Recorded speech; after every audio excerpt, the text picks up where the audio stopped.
ಮಾರ್ಕನು ಬರೆದ ಸುವಾರ್ತೆ 3ನೇ ಅಧ್ಯಾಯ. ಇನ್ನೊಂದು ಸಮಯದಲ್ಲಿ ಯೇಸು ಸಭಾಮಂದಿರಕ್ಕೆ ಹೋದಾಗ ಅಲ್ಲಿ ಕೈ ಬತ್ತಿ ಹೋದವನೊಬ್ಬನಿದ್ದನು. ಅವರು ಆತನ ಮೇಲೆ ತಪ್ಪು ಹೊರಿಸಬೇಕೆಂದು ಆಲೋಚಿಸಿ, ಸಬ್ಬತ್ ದಿನದಲ್ಲಿ ಅವನನ್ನು ಸ್ವಸ್ಥ ಮಾಡುವನೋ ಏನೋ ಎಂದು ಆತನನ್ನು ಹೊಂಚಿ ನೋಡುತ್ತಾ ಇದ್ದರು.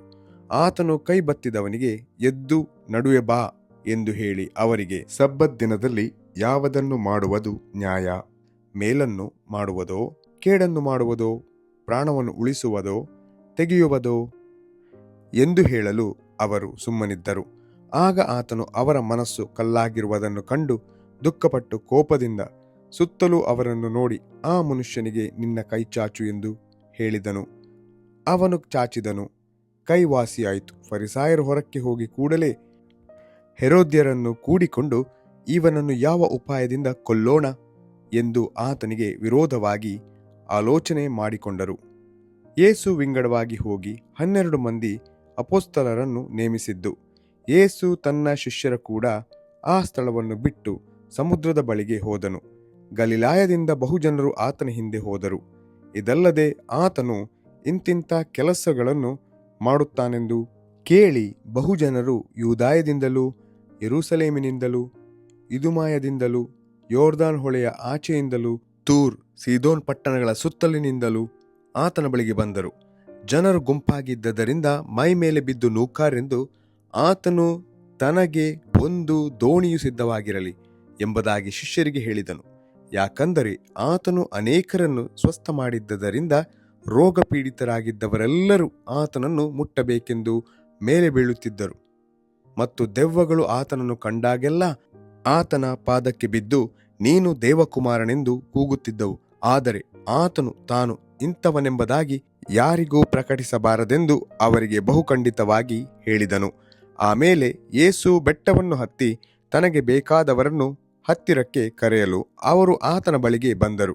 ಆತನು 12 ಮಂದಿಯನ್ನು ಆರಿಸಿ, ಅವರು ತನ್ನ ಸಂಗಡ ಇರಬೇಕೆಂತಲೂ ದೆವ್ವಗಳನ್ನು ಬಿಡಿಸುವ ಅಧಿಕಾರವುಳ್ಳವರಾಗಿ ಸುವಾರ್ತೆಯನ್ನು ಸಾರುವುದಕ್ಕೆ ತಾನು ಅವರನ್ನು ಕಳುಹಿಸುವೆನೆಂತಲೂ ಆ 12 ಮಂದಿಯನ್ನು ಆರಿಸಿ ನೇಮಿಸಿದನು. ಸೀಮೋನನೆಂಬವನಿಗೆ ಪೇತ್ರನೆಂದು ಹೆಸರಿಟ್ಟನು. ಜೆಬೆದಾಯನ ಮಗನಾದ ಯಾಕೋಬನಿಗೂ, ಯಾಕೋಬನ ತಮ್ಮನಾದ ಯೋಹಾನನಿಗೂ ಬೊವರ್ನಗೇಸ್ ಅಂದರೆ ಗುಡುಗಿನ ಮರಿಗಳು ಎಂದು ಹೆಸರಿಟ್ಟನು. ಉಳಿದವರು ಯಾರೆಂದರೆ ಆಂದ್ರೆಯ, ಫಿಲಿಪ್ಪ, ಬಾರ್ತಲೋಮಾಯ, ಮತ್ತಾಯ, ತೋಮ, ಆಲ್ಫಾಯನ ಮಗನಾದ ಯಾಕೋಬ, ತದ್ದಾಯ, ಮತಾಭಿಮಾನಿ ಎಂದು ಹೆಸರುಗೊಂಡ ಸೀಮೋನ, ಯೇಸುವನ್ನು ಹಿಡುಕೊಟ್ಟ ಇಸ್ಕರಿಯೋತ ಯೂದ ಇವರೇ. ಯೇಸುವಿನ ವೈರಿಗಳು ಆತನನ್ನು ದೂಷಿಸಿದ್ದು.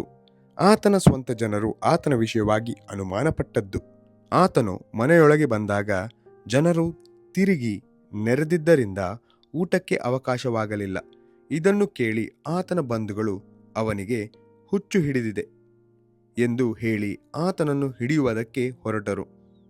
ಇದಲ್ಲದೆ ಯೆರೂಸಲೇಮಿನಿಂದ ಬಂದಿದ್ದ ಶಾಸ್ತ್ರಿಗಳು ಇವನನ್ನು ಬೆಲ್ಜೆಬೂಲನು ಹಿಡಿದಿದ್ದಾನೆಂತಲೂ, ಇವನು ದೆವ್ವಗಳ ಒಡೆಯನ ಸಹಾಯದಿಂದ ದೆವ್ವಗಳನ್ನು ಬಿಡಿಸುತ್ತಾನೆಂತಲೂ ಹೇಳುತ್ತಿದ್ದರು.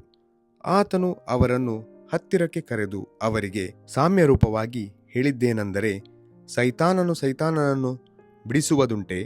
ಒಂದು ರಾಜ್ಯದಲ್ಲಿ ಭೇದ ಹುಟ್ಟಿದರೆ ಆ ರಾಜ್ಯವು ಉಳಿಯಲಾರದು. ಒಂದು ಮನೆಯಲ್ಲಿ ಭೇದ ಹುಟ್ಟಿದರೆ ಆ ಮನೆಯು ನಿಲ್ಲಲಾರದು.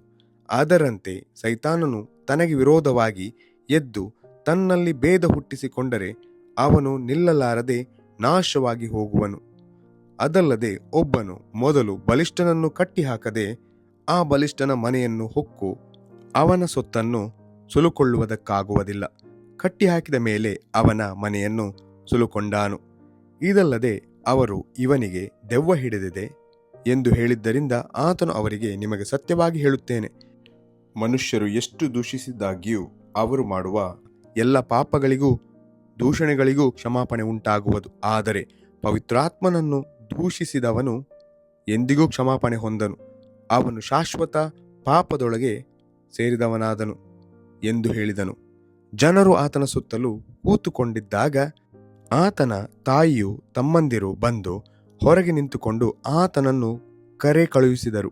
ಆ ಜನರು ಆತನಿಗೆ, ನಿನ್ನ ತಾಯಿಯೂ ನಿನ್ನ ತಮ್ಮಂದಿರು ನಿನ್ನನ್ನು ಹುಡುಕಿಕೊಂಡು ಬಂದು ಹೊರಗೆ ನಿಂತಿರುತ್ತಾರೆ ನೋಡು ಎಂದು ಹೇಳಿದ್ದಕ್ಕೆ ಆತನು ಅವರಿಗೆ, ನನಗೆ ತಾಯಿಯೂ ತಮ್ಮಂದಿರು ಯಾರು ಎಂದು ಹೇಳಿ ತನ್ನ ಸುತ್ತಲೂ ಕೂತಿದ್ದವರನ್ನು ನೋಡಿ, ಇಗೋ ನನ್ನ ತಾಯಿ, ನನ್ನ ತಮ್ಮಂದಿರು, ದೇವರ ಚಿತ್ತದಂತೆ ನಡೆಯುವವನೇ ನನಗೆ ತಮ್ಮನೂ ತಂಗಿಯೂ ತಾಯಿಯೂ ಆಗಬೇಕು ಅಂದನು ಎಂಬುದೇ.